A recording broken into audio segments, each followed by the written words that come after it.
welcome to Chief Joe's Art Stuff. My name is Julie, and I'm here to impart some knowledge to you today via a 2-minute art tip. And today's tip comes to us via a viewer question. And their question was, what are your top 10 essential picks for like materials that you feel like you can't live without anymore?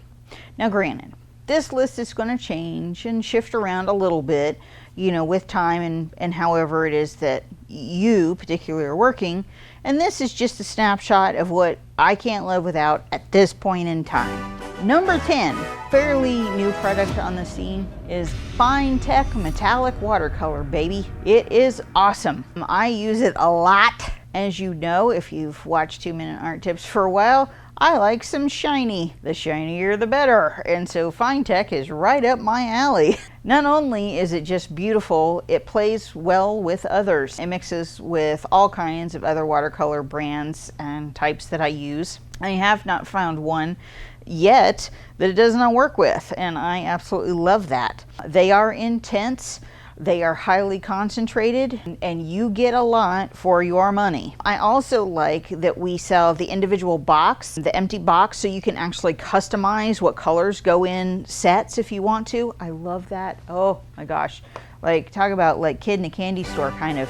Next one. This is fairly new in my trying things, but paint pens. I love me some paint pens. Molotow, Posca, they're all fantastic. I was introduced to these primarily through the manager of our Boone store, Amanda. She uses them a lot. We've done a prior video together where she basically walked me through like in a demo of her process and the way that she creates, and that kind of just like blew my mind. And I've been playing around with paint pens on all kinds of surfaces, whether it's Bristol or Gesso Panels or even denim jackets. They are a lot of fun. I absolutely love them, and I can't see me not having those around a lot because I love me some paint pens. Number 8, plate surface Bristol board makes me happy. I love some Bristol, not only for pen and ink, but also for colored pencil. Bristol board, mwah, and smooth surfaces just make my life easier. Now, I often will sketch in pencil, do some graphite on Bristol too. Now you're thinking, oh, that smooth surface, that's gonna, you know, you're gonna run your hand through it and mess it up. Yes, you have to be careful, but the intricacy that you can get creating, you know, gradients and the beautiful darks that you can build up on Bristol, oh, it's just buttery and I love it. Number 7, Joe Miller's signature Gessoed paint panels. I love them. Again, it's another extremely smooth surface. The gesso on there is actually sprayed. It's silky smooth and just wonderful. So I can do all kinds of stuff. I've even done pen and ink and colored pencil on them before, and I just love them. But I also do, you know, acrylic. Here's one that's in process. It's not even close to done yet. But number 6, Kilimanjaro 300-pound bright white. Yum, yum, yum. Eat them up. I just love it. I like bright white surfaces because I don't like to have to counter the like natural vanilla color of many other artist watercolor papers. I like that white so that it has that punch behind it. And Kilimanjaro just is so durable. Granted, I've been using it since the beginning, like since we very first developed it.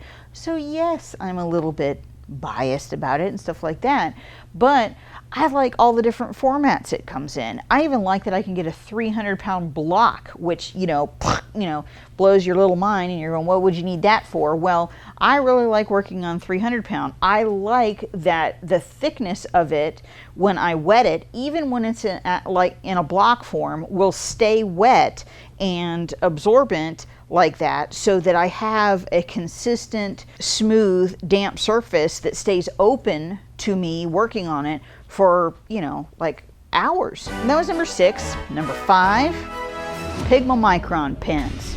And you may be thinking, oh, well, that's not very refined of you, Julie. There, you know, there's so many other kinds of pens. Well, yeah, there are other kinds of pens. I get that, you know, but I've been using Pigma Micron since high school. I really like them. And I, granted, there is some kind of refinement, and I get with like other forms of technical pens and stuff like that. Yes, I've used them, I've tried them. I like Pigma Micron, and it's fine, like I can like it if I want to, and I do. I like the variety of colors that they come in. I love the different thicknesses, and I like the fact that they're not like crazy super expensive. It means they're not cost prohibitive to any kind of artist that wants to, try them.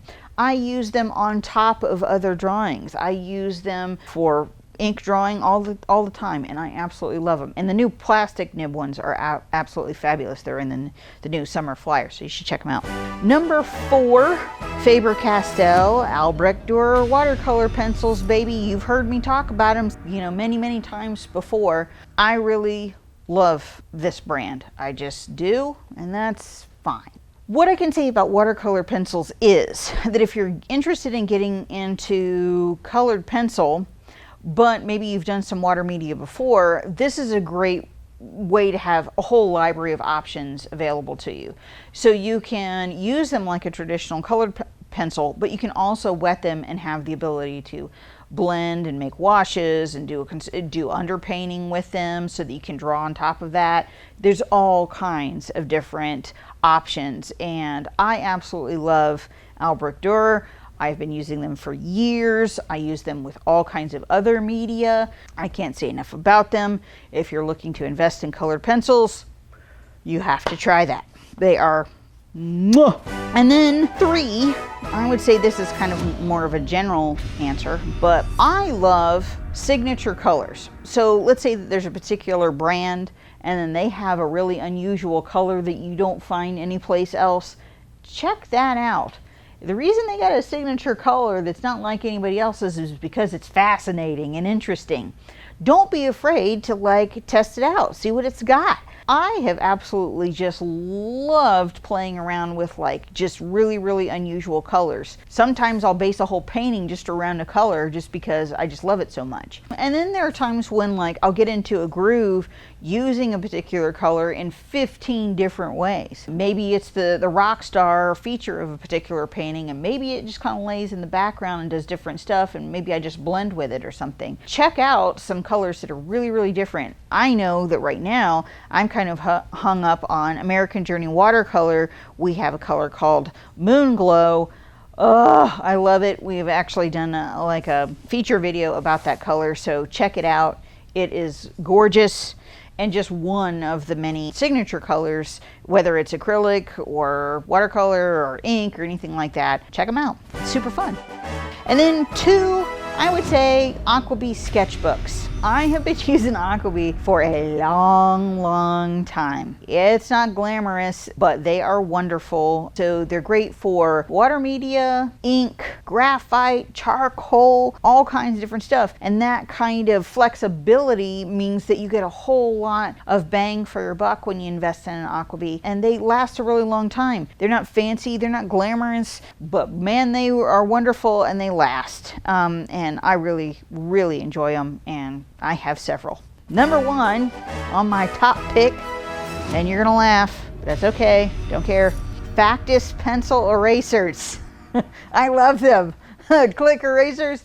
Oh, 1, I'm a big fan of white plastic erasers, but 2, these come in various sizes from thick to thin, so you can get all kinds of different details with them. Let's face it, folks, I know I'm going to make mistakes. So many mistakes, I strangely carry around stick erasers in my purse. There are dozens of them hidden all around my house because I draw when I'm sitting on the couch at night.